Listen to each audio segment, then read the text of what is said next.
തലാസീമിയയെ കുറിച്ചാണ് പഠിക്കുന്നത്. തലാസീമിയ എന്ന് പറയുന്നത് ഒരു ഓട്ടോസോമൽ റെസസീവ് ട്രൈറ്റ് മൂലമുള്ള ഡിസോർഡർ ആണ്. അപ്പോ thalassaemia is a autosomal recessive trait ആണ്. ഇനി എന്താണ് തലാസീമിയ നമുക്ക് നോക്കാം. നമ്മുടെ ശരീരത്തിൽ സാധാരണയായി ബ്ലഡ് സെൽസുകള് ഹീമോഗ്ലോബിനെ പ്രൊഡ്യൂസ് ചെയ്യുന്നുണ്ട് അല്ലെ. എന്താണ് ഹീമോഗ്ലോബിന്റെ ഫംഗ്ഷൻ? RBC സെൽസുകളാണ് ഓക്സിജൻ കാർബൺ ഡൈ ഓക്സൈഡ് ട്രാൻസ്പോർട്ടേഷന് പ്രധാന പങ്ക് വഹിക്കുന്നത് അല്ലെ. അപ്പൊ അതിലുള്ള ഹീമോഗ്ലോബിൻ എന്ന് പറയുന്ന പ്രോട്ടീനാണ് അതിന് സഹായിക്കുന്നത്. ഈ ഹീമോഗ്ലോബിന്റെ പ്രൊഡക്ഷൻ ശരിയായ നടന്നില്ല എന്നുണ്ടെങ്കിൽ എന്ത് സംഭവിക്കുന്നു? നമ്മുടെ ശരീരത്തിലെ ഈ ഓക്സിജൻ കാർബൺ ഡൈ ഓക്സൈഡ് ട്രാൻസ്പോർട്ടേഷനും മറ്റു പ്രവർത്തനങ്ങളും ഒന്നും തന്നെയും നടക്കാതെയാകുന്നു. അപ്പൊ ഈ ഹീമോഗ്ലോബിന്റെ പ്രൊഡക്ഷനെ നിയന്ത്രിക്കുന്ന ഒരു കൂട്ടം ജീനുകളുണ്ട്. ആ ജീനുകൾക്ക് സംഭവിക്കുന്ന മ്യൂട്ടേഷൻസ് മൂലമാണ് ഇങ്ങനെ സംഭവിക്കുന്നത്. ഈ ഹീമോഗ്ലോബിന് ഒരു അളവുണ്ട് നമ്മുടെ ശരീരത്തിൽ, 12 to 13 gram per 100 ml എന്നുള്ളതാണ്. ഹീമോഗ്ലോബിന്റെ ആ ഒരു അളവ് കുറവാണെങ്കിൽ നമ്മൾ അനീമിയ എന്ന് പറയും, അല്ലെങ്കിൽ വിളർച്ച എന്ന് പറയും അല്ലെ. സാധാരണ രീതിയിൽ അനീമിക് ആയ ഒരാൾക്ക് എന്ത് ചെയ്യുന്നു? ആ ബ്ലഡ് ടെസ്റ്റിൽ ഹീമോഗ്ലോബിന്റെ അളവ് അല്ലെങ്കിൽ ബ്ലഡിന്റെ അളവ് കുറയുന്നതനുസരിച്ച് അതിനനുസരിച്ചുള്ള ടാബ്ലറ്റുകൾ, അയൺ ടാബ്ലറ്റ്സുകളൊക്കെ മറ്റും നൽകുന്നു. എന്നിട്ട് സാധാരണ രീതിയിൽ നിന്നത് കുറഞ്ഞ അളവിൽ നിന്ന് സാധാരണ അളവിലേക്ക് അത് മാറാറുണ്ട്. എന്നാൽ ചില ആളുകളിൽ ഈ ബ്ലഡ് ടെസ്റ്റ് ചെയ്യുന്ന സമയത്ത് ഈ ഒരു ഹീമോഗ്ലോബിന്റെ അളവ് അത് കുറഞ്ഞു തന്നെ കാണപ്പെടാം. അപ്പൊ അങ്ങനെ കാണുന്നതിന്റെ കാരണം എന്ന് പറയുന്നത് അവരുടെ ഹീമോഗ്ലോബിനെ കൺട്രോൾ ചെയ്യുന്ന ജീനുകൾക്ക് മ്യൂട്ടേഷൻ സംഭവിച്ചത് കൊണ്ടോ. തലാസീമിയ എന്ന് പറഞ്ഞ ഡിസോർഡറിനെ നമുക്ക് 2 ടൈപ്പായിട്ട് ഡിവൈഡ് ചെയ്യാം. അപ്പൊ തലാസീമിയക്ക് കാരണമായിട്ടുള്ളത് ഹീമോഗ്ലോബിന്റെ പ്രൊഡക്ഷനെ സഹായിക്കുന്ന ജീനുകൾക്ക് മ്യൂട്ടേഷൻ സംഭവിച്ചത് കൊണ്ടാണ് നമ്മൾ പറഞ്ഞു. അപ്പോൾ ഈ ജീൻസുകള് കാണപ്പെടുന്നത് ഹീമോഗ്ലോബിന്റെ ഏത് ചെയിനിലാണ് എന്നതിന്റെ അടിസ്ഥാനത്തിലാണ് ഇതിനെ ആൽഫ എന്നും ബീറ്റ എന്നും നമ്മൾ ക്ലാസിഫൈ ചെയ്തിരിക്കുന്നത്. അപ്പോ ആൽഫ തലാസീമിയക്ക് കാരണം ക്രോമസോം സംഖ്യ 16 4 ജീനുകളാണ്. ഈ 4 ജീനുകൾ 2 നമുക്ക് A1 A2 എന്ന് കൊടുക്കാം. ഇത് അമ്മയിൽ നിന്ന് വരുന്നതും അതുപോലെ തന്നെ A1 A2 എന്നുള്ളത് അച്ഛനിൽ നിന്ന് ലഭിക്കുന്നു. ഈ 4 ജീനുകൾ ഉണ്ടെങ്കിൽ മാത്രമേ ഈ ആൽഫ ചെയിനുള്ള ഹീമോഗ്ലോബിന്റെ ആ ഒരു പ്രൊഡക്ഷനെ സഹായിക്കുന്നുള്ളൂ. ഇത് 4 ഒരാളാണെങ്കിൽ ഒരു നോർമൽ ഹീമോഗ്ലോബിനുള്ള ഒരാളായിരിക്കും. എന്നാൽ ചില ആളുകളിൽ ഈ ജീനുകളുടെ എണ്ണം കുറയാം. അപ്പോൾ ഇവിടെ A2 എന്ന് കൊടുത്ത് ചിലപ്പോൾ ഇല്ലാതിരിക്കാം. ഇവിടെയോ ചിലപ്പോൾ 2 ജീനുകൾ നഷ്ടപ്പെട്ടെന്നിരിക്കാം. എന്നാൽ ചില ആളുകളിൽ 3 ആകാം, 4 ആകാം. അങ്ങനെ 4 ഇല്ലാതായാൽ അതൊരു റെസസീവ് കണ്ടീഷൻ ആയിട്ട് മാറുന്നു. റെസസീവ് കണ്ടീഷൻ ആയാൽ ഇത് ഒരു തലാസീമിയ ഉള്ള ആളാകുന്നു.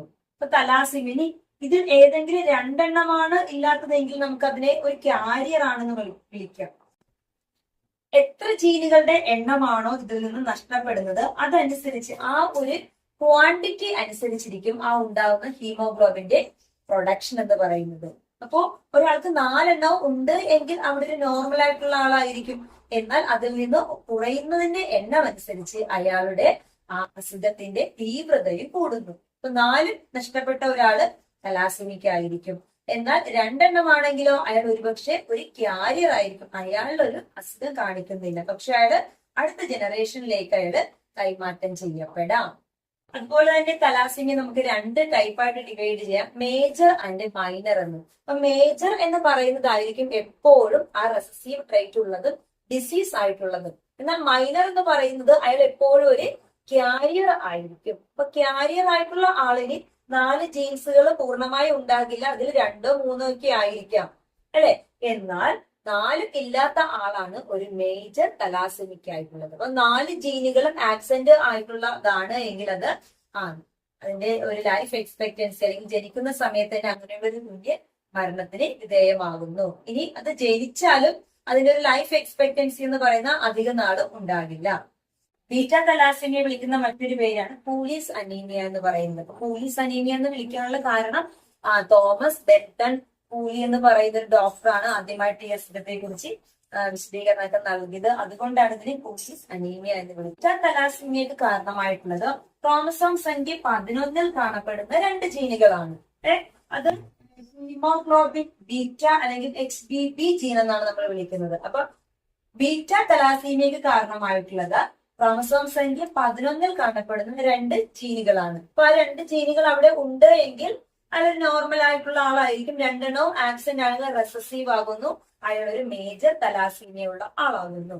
എന്നാൽ ഒരെണ്ണമാണെങ്കിലോ അതൊരു മൈനർ കേസിലാകുന്നു.